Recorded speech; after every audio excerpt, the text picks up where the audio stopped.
झिम रिम झिम पड़े फुआर, तेरा मेरा लिखता प्यार। अस्सलाम वालेकुम, नमस्ते एंड सत श्री अकाल टू ऑल माय व्यूअर्स। जो भी गिमी टीवी को देख रहे हैं उन सबको नमस्ते, सत श्री अकाल तो मैंने कह दिया, गुड इवनिंग, गुड मॉर्निंग, और जहाँ जहाँ पे आप दुनिया में बैठे हैं आप यकीनन हमारे साथ इस वक्त लाइन पे हैं। ख़वातीन हज़रात, आज मैं आपको एक ऐसी शख्सियत के हवाले से मिलवाना चाह रही हूँ, एक बहुत ही वेल नोन हमारे गेस्ट हैं और जिनके साथ एक ऐसा खूबसूरत नाम जुड़ा हुआ है, क्योंकि आप जानते हैं हमारी फिल्म मेकिंग की दुनिया में आप बात करें या हम म्यूज़िक की दुनिया में बात करें तो Khwaja Khurshid Anwar was a great name. Everybody knows कि वो एक फैंटास्टिक फिल्म मेकर थे, फैंटास्टिक राइटर थे, डायरेक्टर थे और म्यूजिक कंपोजर थे, who gained tremendous popularity both in India and Pakistan. One of the most original and inventive director of his generation. तो जब कभी भी नाम आता है और जब कभी भी नाम आएगा ख्वाजा खुर्शीद अनवर साहब के साथ, तो उनके साथ एक और नाम हमारे जहन में आता है, ख्वाजा इरफान खुर्शीद साहब। तो हमारे आज के मेहमान जो हैं ख्वाजा इरफान साहब हैं और ख्वाजा खुर्शीद साहब के साहबजादे हैं। इनकी अपनी भी माशाल्लाह से बहुत सारी अचीवमेंट्स हैं, जिनमें एक तो ये जाहिर है सिविल सर्वेंट रहे हुए हैं, और इसके साथ साथ हम इनके साथ जब गपशप शुरू करते हैं तो हमें पता चलेगा, और उसके साथ साथ हम यादें ताज़ा करेंगे ख्वाजा खुर्शीद अनवर साहब की। Thank you so much sir, thank you for coming. बहुत मेहरबानी याद करने का। और सर आप तशरीफ लाए, बहुत मेहरबानी, आपने टाइम निकाला। इस वक्त लाहौर में गर्मी भी बहुत ज्यादा है, तो आपको मैं तो अब देखते हैं कि इस गर्मी में ये हमारा नेट का कनेक्शन, वर्चुअल कनेक्शन कब तक चलता है। सर सबसे पहले तो आप अपने बारे में बताइए, नाजरीन जानना चाहेंगे सबसे पहले कि आप ख्वाजा खुर्शीद अनवर के बेटे तो हैं ही, मैंने बताया जैसे माशाल्लाह आपकी फैमिली एक बहुत हाईली एजुकेटेड फैमिली का बैकग्राउंड है सारा, और आप भी सिविल सर्वेंट रहे हैं, तो कुछ अपने बारे में इससे ज्यादा हमें बताइए प्लीज। देखिए, बहुत कुछ तो नहीं है मेरे बारे में। मैं खुर्शीद अनवर के 5 बेटे और 1 बेटी हैं, उनमें से मैं दूसरा बेटा हूँ, नंबर 2 वैसे भी मेरे। हाँ, तो मैं गवर्नमेंट कॉलेज से मैंने एमए किया पॉलिटिकल साइंस में, तो फिर उसके बाद मैं लेक्चरर गवर्नमेंट कॉलेज मुल्तान में रहा और गवर्नमेंट साइंस कॉलेज लाहौर में रहा, और फिर मैं सिविल सर्विस में चला गया। वहाँ पे 1974 के बैच में मेरी ऑल पाकिस्तान 44th पोजीशन थी। वाव। और उसके बाद फिर मैं सर्विस में, लेकिन बात ये है फ्रैंकली मुझे सर्विस कभी भी पसंद नहीं आई थी। अच्छा। तो जैसे ही हम उस जमाने में कॉमन ट्रेनिंग प्रोग्राम था, सब लोग इकट्ठे ट्रेनिंग करते थे और मुझे उसका माहौल बिल्कुल पसंद नहीं आया। वो यूं ही लग रहा था जैसे आप फर्स्ट ईयर में दाखिल हो गए हैं कॉलेज में। तो लिहाजा मैंने कोशिश की कि मैं छोड़ दूं और वापस लेक्चरर चला जाऊं, लेकिन मुझे उसकी इजाजत नहीं मिली। तो मैंने फिर यही तहिया कर लिया कि जब मैं 25 साल की सर्विस होगी मैं छोड़ दूंगा। अच्छा। तो चुनाचे इस दौरान मैंने कुछ टीवी पे प्रोग्राम किए कंपोजिशन के, 1977 में, 78 में, 80 में। तो फिर वहां पे भी मेरा ख्याल है आप तो बहुत अच्छी तरह जानते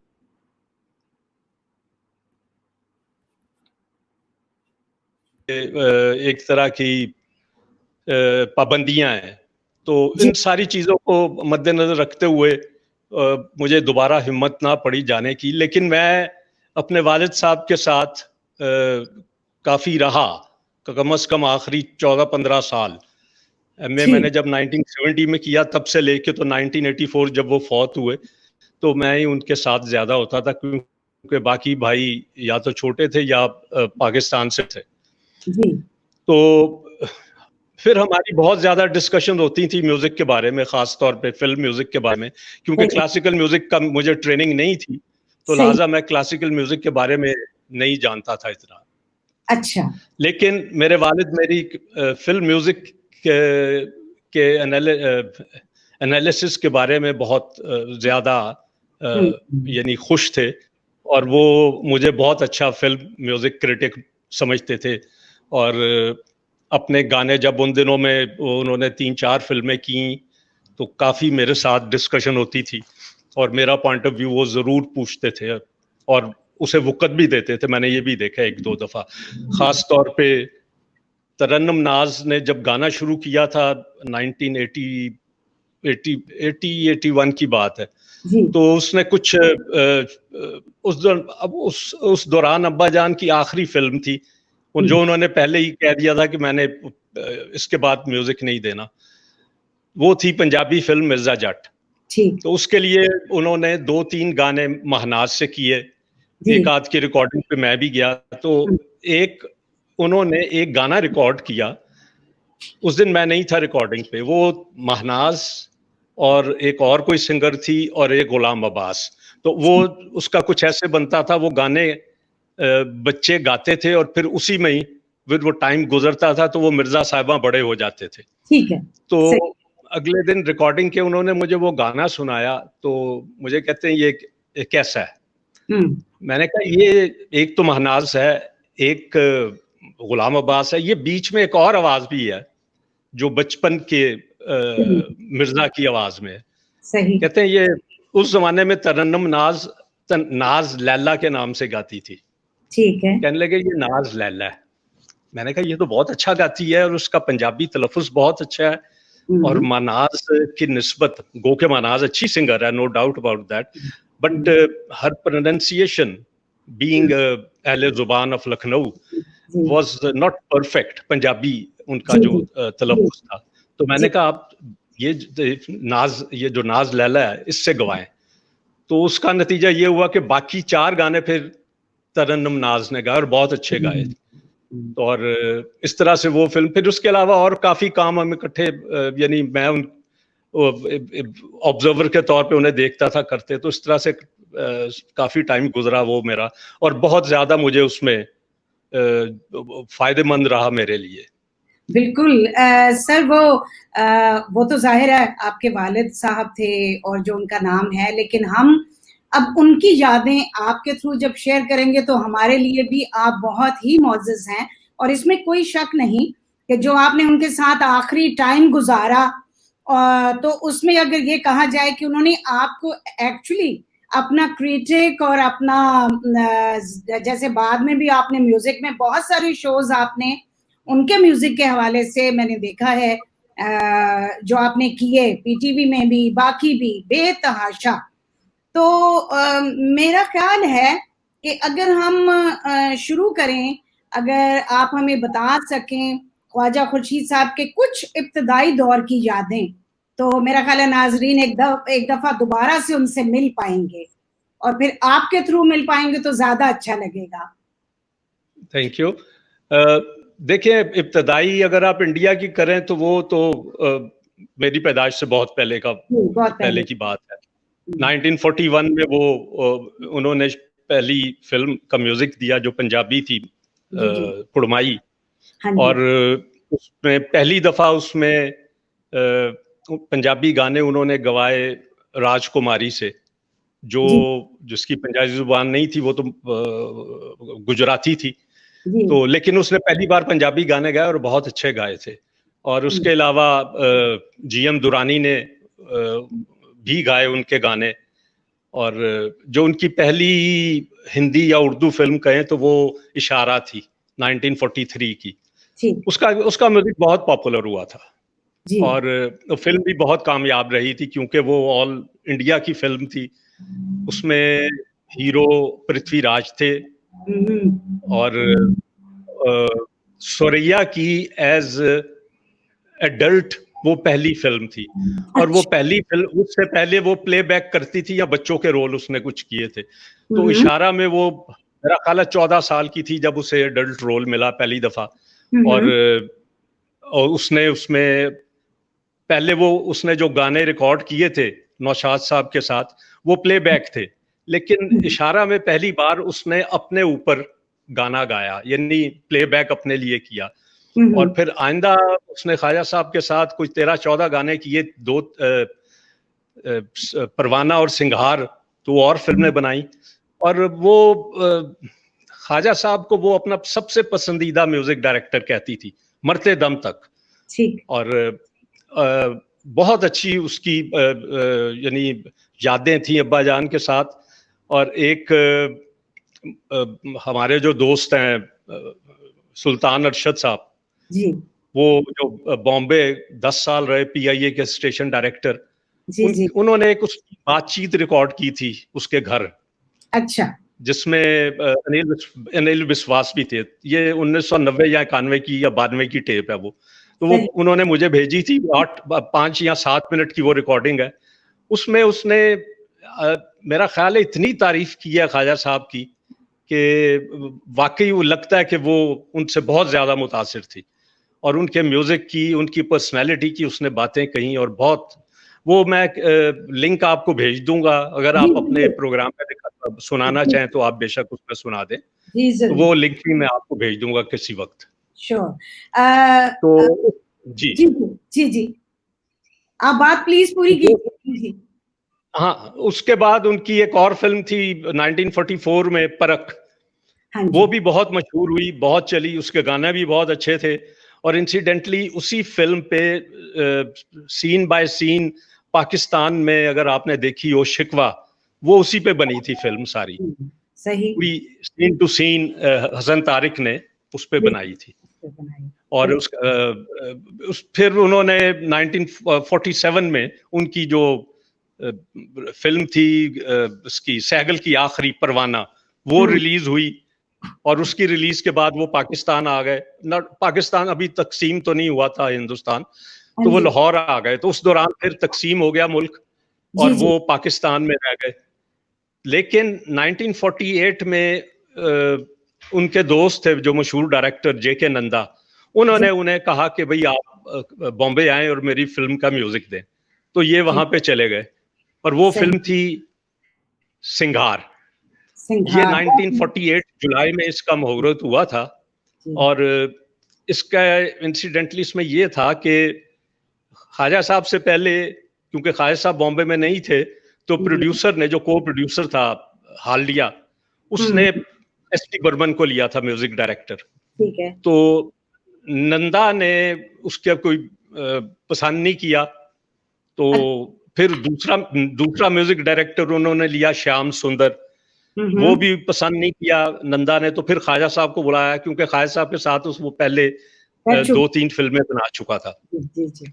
तो ये फिर मुझे अब्बा जान कहते हैं, मैं वहां पे जब गया और रिकॉर्डिंग जिस दिन थी, मुहूर्त, 2 गाने रिकॉर्ड हुए, तो उस दिन कहते हैं सारे काफी लोग आए हुए थे बॉम्बे के और बड़ी बड़ी पर्सनैलिटीज। तो कहते हैं रिकॉर्डिंग जब खत्म हुई तो बर्मन मेरे पास आया, तो मुझे कहता है ये नंदा ठीक बोलता है, जो खुर्शीद अनवर का गाना सुन ले वो फिर उससे कोई और गाने पसंद नहीं आते।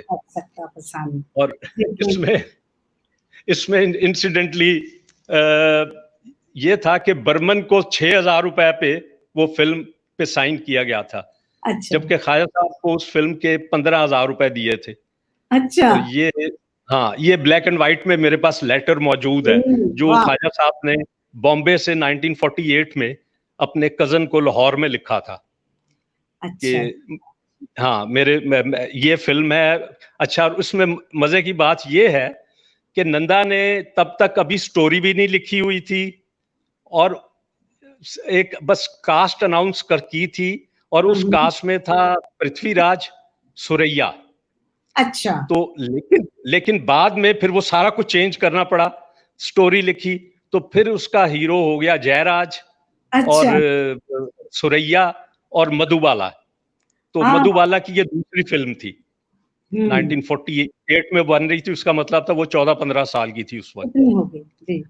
तो इस तरह से अच्छा, इस फिल्म का म्यूजिक इतना अच्छा था, फिल्म वो कामयाब ना हुई, लेकिन उस फिल्म में ख्वाजा साहब को बेस्ट म्यूजिक डायरेक्टर 1949 का अवार्ड दिया गया था। उस जमाने में भी फिल्म फेयर अवार्ड नहीं शुरू हुआ था, लेकिन फिल्म फेयर के अदारे ही से एक अवार्ड दिया जाता था, क्लेयर मेंडोना अच्छा अवार्ड। ठीक। तो क्लेयर जो थी, वो क्लेयर एक ग्वानीज क्रिटिक, जो फिल्म क्रिटिक थी टाइम ऑफ इंडिया की, उसके नाम का वो अवार्ड था, और वही वो सिलेक्ट करके तो देती थी। तो अच्छा। उसने, हाँ, हालांकि 1949 में आप अगर देखें तो बरसात, अंदाज, जी जी। महल, ये सारी फिल्में 1949 की रिलीज हैं, लेकिन हम्म। बेस्ट म्यूजिक का अवार्ड जो है वो सिंगार को दिया गया। और अगर आप कभी सिंगार के गाने सुने, मेरा ख्याल है वो बहुत अपने टाइम से आगे थे, बहुत अच्छा म्यूजिक था उस फिल्म का। और बेशक। इस तरह से फिर वो उन्होंने एक दो और फिल्में बाद में बनाई, निशाना और नीलम परी, तो फिर वो पाकिस्तान वापस आ गए। आ क्या गए वो, जब 48 के बाद जब वो वहां पे जाते थे तो कुछ देर के लिए जाते थे, फिर आ जाते थे, फिर चले जाते थे, लेकिन फिर 1952 के बाद वो बॉम्बे नहीं गए फिल्म बनाने के लिए। अच्छा अच्छा। तो उसके बाद फिर उनका पाकिस्तान का जो है ना वो सफर शुरू उनका हुआ वो जर्नी फिल्म शुरू। म्यूजिक का। सर आपको क्या याद है, अपनी बचपन की यादें उनके साथ एज ए फादर, एक बेटे और बाप का जो एक बॉन्डेज है, उसमें आपको क्या यादें याद हैं, वो हमारे साथ कुछ शेयर करें। देखिए वो एक तरह के फिलोसोफर टाइप वो उनकी पर्सनालिटी थी। एमएफ भी उन्होंने फिलोसफी में किया था गवर्नमेंट कॉलेज से, गवर्नमेंट और कॉलेज से। जैसे सारी दुनिया को मालूम है वो बहुत ही कम गो थे। वो अगर उनका जिससे इंटरेक्शन होता था, चंद लोग थे वो, जिनमें फैज साहब थे और मलका पुखराज के जो शौहर थे शबीर शाह, वो उनके बचपन के दोस्त थे। तो इस तरह से मसूद परवेज, बस 4-5 ऐसे लोग थे अपनी भाइयों के अलावा जी जी जिनसे उनकी बेतकल्लफी और जिनके साथ वो खुल के बात करते थे। वरना वो इसी तरह वो घर में भी जब अपने काम में वो मशगूल होते थे तो वो, मैं खुद हैरान होता हूँ कि वो हफ्ता हफ्ता खामोश, उनकी आवाज भी नहीं आती थी, खाना भी उनका उनके कमरे में जाता था, दरवाजे बंद करके वो अपना काम करते थे।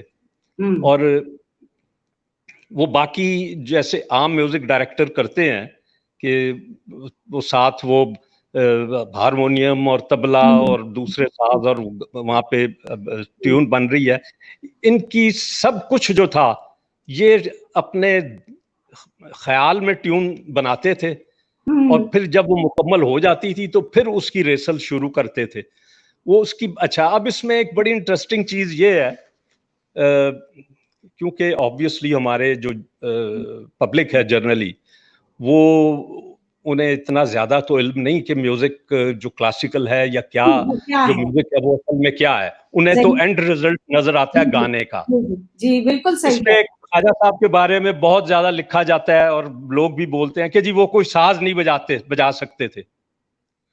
साज बजाना जो है इसका क्लासिकल म्यूजिक से कोई ताल्लुक नहीं है, बिल्कुल कोई ताल्लुक नहीं है। जो हमारा क्लासिकल म्यूजिक है सब कॉन्टिनेंट का, ये वोकल है जी। आपने किसी बड़े बड़े बड़े गवैये को कुछ बजाते देखा है?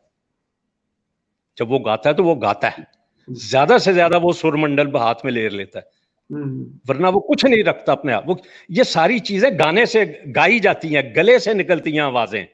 तो इसीलिए ख्वाजा साहब का जो ट्यून है वो, क्योंकि बाजा तो लिमिटेड है, उसमें तो वही 7 सुर हैं और वही उसके 3 ऑक्टेव हैं, इससे बाहर तो कोई जाएगा ही नहीं। लेकिन ख्वाजा साहब जब ट्यून बनाते थे, इसीलिए उनकी ट्यून में गहराई है, आम सुरों से हटके वो सुर भी बना लेते हैं। इसीलिए उनका जो खास एक मींड जिसे कहा जाता है, जो आम म्यूजिक डायरेक्टर के पास नहीं नजर आती, कि एक सुर से दूसरे सुर में बारीकी से ऐसे जाना कि उसके दरमियान के जो माइक्रो सुर हैं वो भी लगे, ये और किसी में नहीं है सिवाय खुर्शीद अनवर के।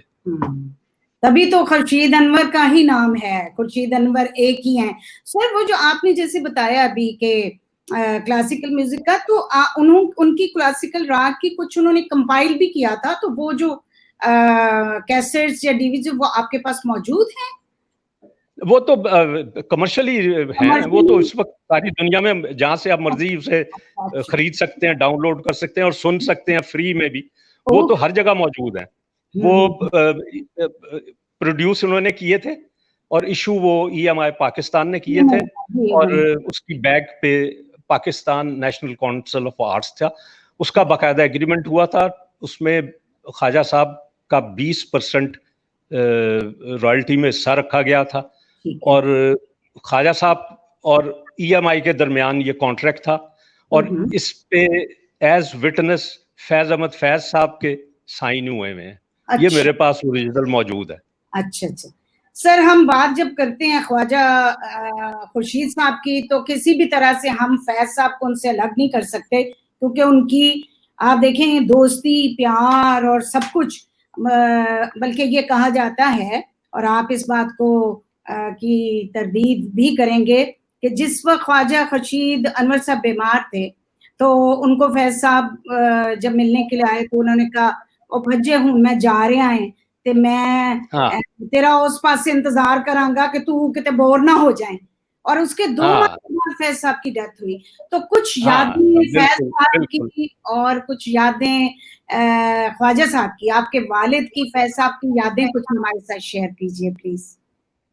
फैज साहब ने FA तो किया था मरे कॉलेज से, ठीक, तो FA करके BA में गवर्नमेंट कॉलेज में आए थे 19, और वो ख्वाजा साहब से 1 साल बड़े थे, और 1 साल स्कूलिंग में भी, यानी क्लास में भी 1 साल आगे थे।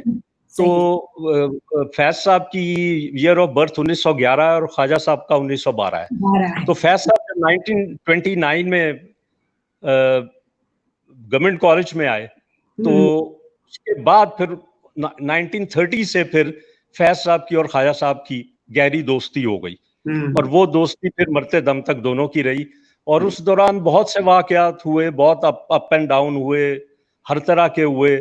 और फिर ये भी था कि इंटरेस्टिंग चीज वैसे ये भी है कि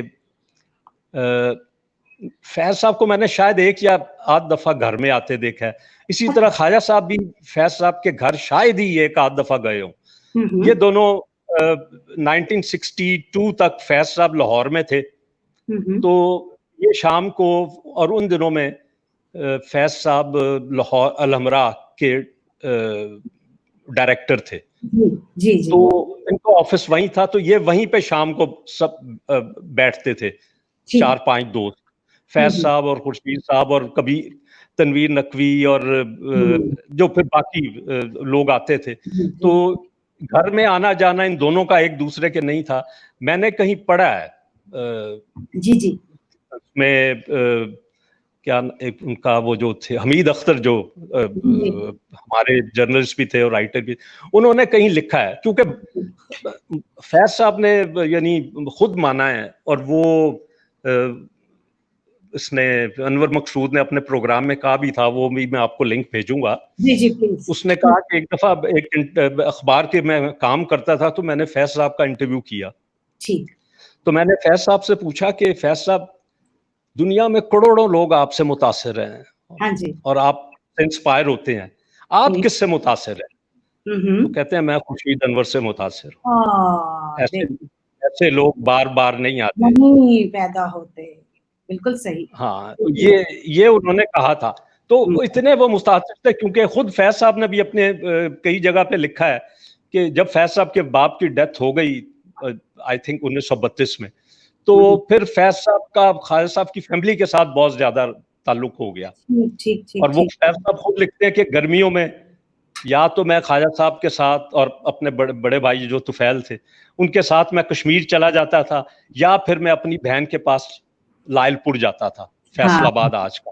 और इसमें एक बड़ी इंटरेस्टिंग बात यह है कि वहां पे फैज साहब की किसी लड़की से जी हाँ। तो उस जमाने में खुर्शीद अनवर साहब शायरी करते थे और बेहतर शायर थे फैज साहब से। ठीक है। तो फैज साहब फैज साहब ख्वाजा साहब से कुछ गजल या कुछ नज़म लिखवा के तो उसे खत में डाला करते थे इम्प्रेस करने अपनी। के लिए। जी चले, ये क्या मजे की बातें हैं माशाल्लाह, यादगार। अच्छा, इसके अलावा भी उनकी दोस्ती थी नून मीम राशिद के साथ भी, इरफान साहब, उनकी। हाँ, नून मीम राशिद जो थे वो फैज साहब से भी 1 साल आगे थे गवर्नमेंट कॉलेज में। अच्छा। और खुर्शीद अनवर साहब से 2 साल आगे थे। और ये तीनों क्योंकि शायर थे तो तीनों की आपस में दोस्ती थी बहुत। लेकिन मुझे इसलिए कुछ ज्यादा इत्तेफाक नहीं हुआ नून मीम राशिद से, क्योंकि नून मीम राशिद साहब फिर शुरू में ही मुल्क से बाहर चले गए थे। अच्छा अच्छा। और फिर वो ज्यादातर फिर बाहर ही रहे थे मुल्क से। लेकिन मेरा ख्याल है दिल्ली में भी, ऑल इंडिया रेडियो दिल्ली में ख्वाजा साहब कुछ 1 साल के करीब रहे हैं, तो वहां पे भी नून मीम राशिद साहब इनके साथ थे। अच्छा। वो भी ऑल इंडिया रेडियो दिल्ली में थे। और मंटो भी थे। हाँ जी, मंटो भी थे। तो जो पतरस बुखारी के साथ गुलाम बुखारी से, पतरस बुखारी क्योंकि इनका उस्ताद था। हाँ, लेकिन पतरस बुखारी ने ये चंद लोग चुने हुए थे, जैसे फैज साहब थे, ख्वाजा साहब थे, 2-4 और जो उस जमाने के थे, उसमें आई थिंक हफीज हुशियारपुरी भी थे। तो ये सब उसने फिर एक इसमें डॉक्टर तासीर ने, इन सब ने मिलके एक म्यूजिक का भी एक क्लब बनाया हुआ था डिस्कशन करने का, और एक इसका अदब का भी एक बनाया हुआ था। यहाँ पे ये मिलके तो ये नज़म सुनानी, गजल सुनानी, या किसी ने अगर कोई प्रोज अफसाना लिखा है वो, तो वहां पे उसी तरह डिस्कशन वगैरह करनी, और म्यूजिक का भी इसी तरह था। तो ये लोग काफी उस जमाने में एक दूसरे, इसी तरह जब इसमें ऑल इंडिया रेडियो जब चला तो उसमें पतरस साहब को उन्होंने डिप्टी डायरेक्टर जनरल रखा। तो ये डिप्टी डायरेक्टर जनरल थे, और जुल्फकार बुखारी जो थे वो वहां पे डायरेक्टर प्रोग्राम थे कि पता नहीं ऑल इंडिया रेडियो दिल्ली के वो स्टेशन डायरेक्टर थे। तो उस जमाने के लोग कहते हैं कि इन दोनों भाइयों का इतना कंट्रोल और असर रसूख था ऑल इंडिया रेडियो पे, ये 1940 वगैरह की बात है। तो कहते हैं उस जमाने में ऑल इंडिया रेडियो का नाम हमने BBC रखा था। अच्छा अच्छा अच्छा। बुखारी ब्रदर्स। बुखारी ब्रदर्स, जी जी, सही सही। अच्छा अच्छा, एक और बात जो कि मेरे कुछ व्यूअर्स ने, जिनको थोड़ा अंदाजा था कि आपके साथ मैंने शो करना है, तो ये उनकी ख्वाहिश पे मैं क्वेश्चन आपसे कर रही हूँ कि हमने खुद भी देखा है और पढ़ा भी है कहीं ना कहीं कि भगत सिंह केस में कुछ लोगों का ये परसेप्शन है कि ख्वाजा साहब का रोल है, और उसके बाद वो कुछ क्लियर भी हो गया। लेकिन आपसे मैं जानना चाहूंगी कि आप प्लीज बताइए, क्योंकि आप तो एक ऑथेंटिक गवाही दे सकते हैं ना, तो आप इसमें ये पता नहीं ये कहाँ से खबर निकली या किसने ये बनाई और फिर कैसे आगे चली कि ख्वाजा साहब का भगत सिंह उस ग्रुप में उनका ताल्लुक था। ऐसी बात नहीं है, और ये कई दफा बात ख्वाजा साहब ने अपने इंटरव्यू में बड़ी डिटेल में क्लियर भी की हुई है, लेकिन अनफॉर्चुनेटली किसी ने पढ़ी नहीं, या बहुत कम ने पढ़ी है, या किसी को पता ही नहीं चला। और इंसिडेंटली 2 साल पहले हमारे दोस्त हैं अमजद अलवी साहब, वो मौलाना गुलाम रसूल मेहर के बेटे हैं, सबसे छोटे। सर आपका वो काफी कैमरा जरा आपका थोड़ा सा पीछे हो जाए। जी अब ठीक है, अब ठीक। जी सॉरी, जी जी, परफेक्ट जी सर। वो अपने पुराने इनकलाब, उनके वालिद के और जो दूसरे रिसाले वो देखते रहते हैं रिसर्च के लिए। ठीक है। तो 1930 के पेपर उनके सामने आए, तो उसमें वो केस सारा सामने आ गया ख्वाजा साहब का। तो उन्होंने वो डेली रिपोर्ट हो रहा था, तो उन्होंने वो 4-5 दिन की 5-6 हेयरिंग की रिपोर्ट मुझे भेजी। अच्छा। अखबार की, यानी अखबार का वो कटिंग भेजी। तो वो मेरे पास है, वो भी मैं आपको भेज दूंगा। उसमें बड़ा क्लियर है, ये केस डिफरेंट था। ये केस था जो भगत सिंह का केस था वो 1928 और 29 का था, जब ख्वाजा साहब अभी स्कूल में पढ़ रहे थे। 1928 में उन्होंने मैट्रिक किया था सेंट्रल मॉडल स्कूल लाहौर से। सही। तो वो 15 साल के थे, तो 15 साल के बच्चा नहीं, तो मेरा ख्याल है वो भगत सिंह खुद भी ना लेता उसे ये कौन है। सही सही। तो वो लिहाजा वो हुआ ये था कि जब भगत सिंह का केस 1929-30 में शुरू हुआ, तो वो केस अदालत में नहीं हुआ था, वो कोर्ट, वो जेल में सुना गया था। ओके।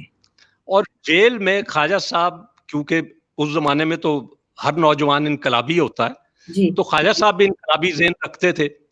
तो इन्होंने, ख्वाजा साहब के एक चचा थे, वो पुलिस में थे, बल्कि अच्छा। 2 चचा पुलिस में थे, बड़े सीनियर ऑफिसर।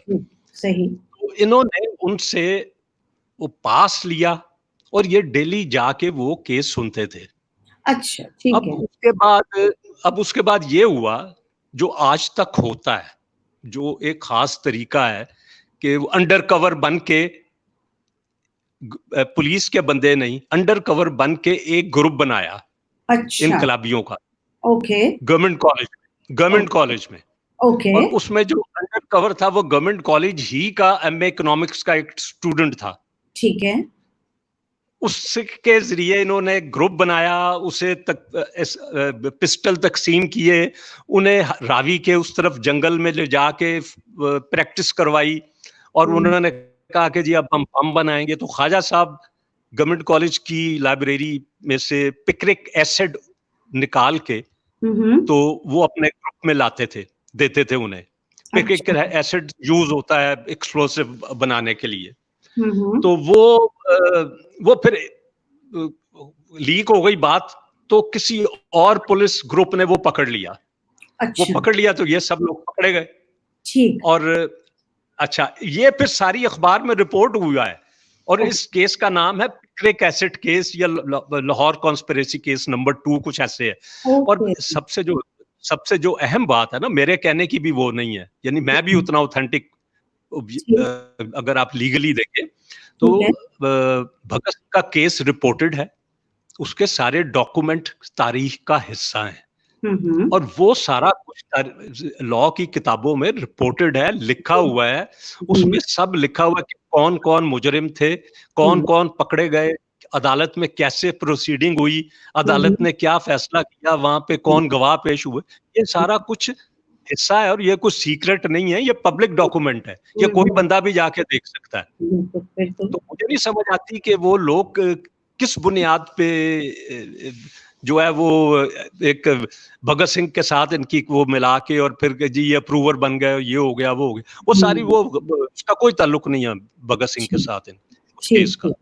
सर, अब आपने बता दिया है तो अभी मजीद क्लियर हो गया। और जैसे आप बता रहे हैं कि अखबार की कटिंग भी है, तो ये मकसद यही है कि थोड़ा सा हमारे ऑडियंस को भी जरा एक सही वाली इंफॉर्मेशन मिल जाए। तो सर, फिल्म अगर कोयल की बात करें या उसके बाद हीर रांझा की बात करें या किसी भी और फिल्म की उनकी बात करें, उसमें जो म्यूजिक है वो तो अपनी मिसाल आप है। आपकी कुछ यादें किसी भी फिल्म के हवाले से, कोई खास यादें अगर हों फिल्मों के, तो आप प्लीज उसको शेयर करें। देखें, वो जब वो काम करते थे ना अपना, मैं जैसे मैंने पहले अर्ज किया जी, तो वो बिल्कुल अलहदगी में करते थे। अच्छा। उनके पास कोई, यानी जब वो जैसे 6 फिल्में उन्होंने बनाई, इंतजार, ज़हर इश्क, झूमर, घूंघट, चिंगारी, हमराज, ये 6 की 6 उन्होंने एज प्रोड्यूसर, को प्रोड्यूसर बनाई और इन 6 में से 3 के वो डायरेक्टर थे। इन 6 की फिल्मों की कहानियां उन्होंने लिखी और स्क्रीन प्ले उन्होंने लिखे और ज्यादातर डायलॉग भी लिखे। और हालांकि शुरू की 2-3 फिल्मों के डायलॉग इंतजार, ज़हर इश्क और आई थिंक झूमर के वो इम्तियाज अली ताज साहब ने भी लिखे थे।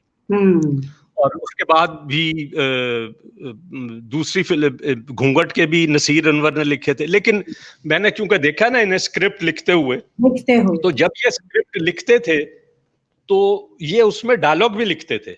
अच्छा। तो वो फिर डायलॉग राइटर का इतना काम नहीं रह जाता था। तो ये फिर इतने इन्वॉल्व होते थे जब ये कहानी और स्क्रीन प्ले और ये सारा कुछ लिखते थे, तो ये कोई 3 महीने के लिए शहर से दूर चले जाते थे, या ये कागान या उस तरफ, या एक दफा ये मुझे याद है चिंगारी जब बन रही थी तो 3 महीने के लिए ये आप शायद जानती होंगी उन्हें, रेडियो के जो थे आगा बशीर, जी जी जी जी, आगा बशीर भी इनके बहुत, यानी आगा बशीर के बड़े भाई जो थे आगा हमीद, वो ख्वाजा साहब के क्लास फेलो थे गवर्नमेंट कॉलेज के, और बहुत दोस्ती थी। अच्छा, ठीक और ठीक। आगा बशीर साहब से भी बहुत दोस्ती थी, बहुत ज्यादा दोस्ती थी। तो आगा बशीर साहब, इनका एक गांव था कहीं, फार्म हाउस था इनका कहीं लाहौर से ज्यादा दूर नहीं। तो ये 3 महीने वहां जाके रहे थे, और वहीं ये था कि अकेले चले जाते थे, साथ वो खानसामा घर का हमारे वो चला जाता था, सारा कुछ सामान चला जाता था, ये फिर अकेले वहां रहते थे। फिर जिसका काम होता था, जैसे अब ये जब गाने ट्यून बनाने का आया, म्यूजिक देने का, तो फिर ये कतील शफाई को बुला लेते थे, फिर वो कतील शफाई वहां चला जाता था, या तनवीर नकवी वहां चले जाते थे, तो ये वहां बैठ के फिर वो गाने उनके साथ लिखते थे। तो इस तरह ये जब मुकम्मल हो जाती थी सारा कुछ पेपर वर्क, तो फिर ये वापस आके फिर उसकी शूटिंग शुरू होती थी। तो इस तरह से ये काम करते थे। तो इसमें फिर इनके म्यूजिक, जैसे मैंने पहले बताया, कोई बॉम्बे में भी इनका यही हाल था ये, और बल्कि कतील शफाई ने तो अपने एक टीवी के इंटरव्यू में भी कहा है, वो भी मैं आपको लिंक भेजूंगा किसी वक्त, और वो सबको पता है, वो हमें भी पता है कि जब वो ट्यून बनाते थे तो गाना उस ट्यून पे लिखा जाता था। अच्छा, अब क्योंकि खुद ये शायर थे तो लिहाजा ज्यादातर यूं समझ लें कि कम से कम 90% जो गाने हैं ना, उनके मुखड़े या अस्थाई ये खुद ही लिखते थे। जाहिर है वो ताकि वो आसानी हो, भी कंपोजर भी म्यूजिक डायरेक्टर भी, वो सब कुछ हर चीज खुद समझते थे ना, सब कुछ उनके अपने अंदर था, तो इसलिए ज्यादा भी जबरदस्त काम हो जाता। तभी उनकी जो क्रिएटिविटी है या उनकी म्यूजिक है वो कोई और उसको मैच नहीं कर सकता।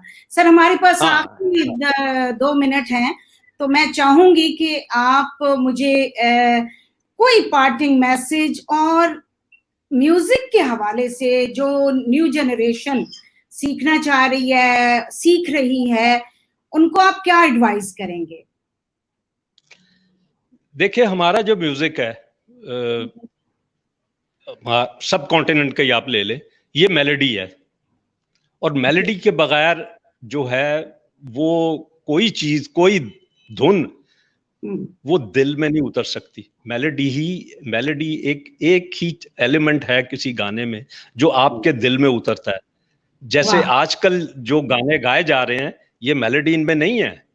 इनमें तो देखें, जब ख्वाजा साहब गाने बनाते थे तो वो एक एक जो लफ्ज है ना, उसको वो उन्होंने कैसे अदा करना है, उसमें क्या फीलिंग आएगी, और उसका तलफ्फुज जो है वो बिगड़े ना।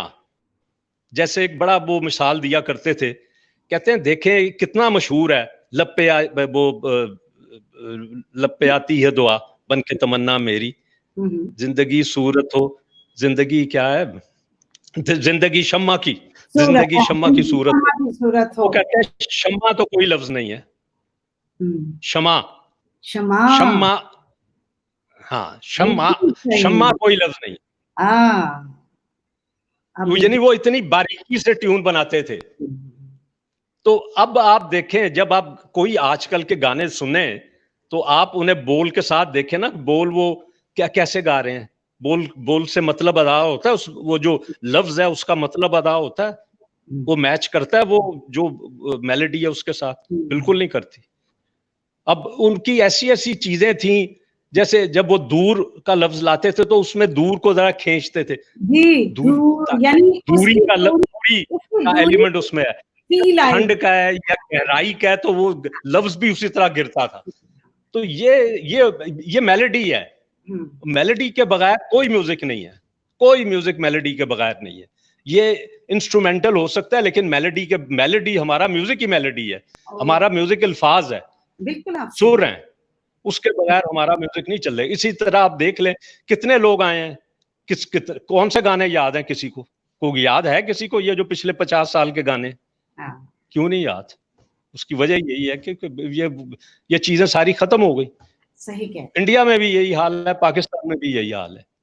तो इसलिए अब हमारा ना तो कोई कल्चर रहा है, मैं तो यही कहता हूँ, मैं कहता हूँ वो हमारा कल्चर नहीं रहा, अब हमारा एग्रीकल्चर हो गया।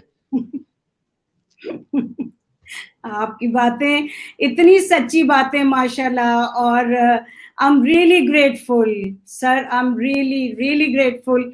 बहुत अच्छा लगा कि आप आए हैं, यादें शेयर की हैं, और खास तौर पे इतनी ज्यादा जो गर्मी का टेम्परेचर इतना हाई हुआ है लाहौर में, उसमें भी आपने टाइम निकाला। बहुत शुक्रिया सर, बहुत मेहरबानी, आपने याद किया, आपने मौका दिया। Thank you sir, thank you very much, बहुत शुक्रिया, खुदा हाफिज। मिठड़ी कान वे मैं तो हो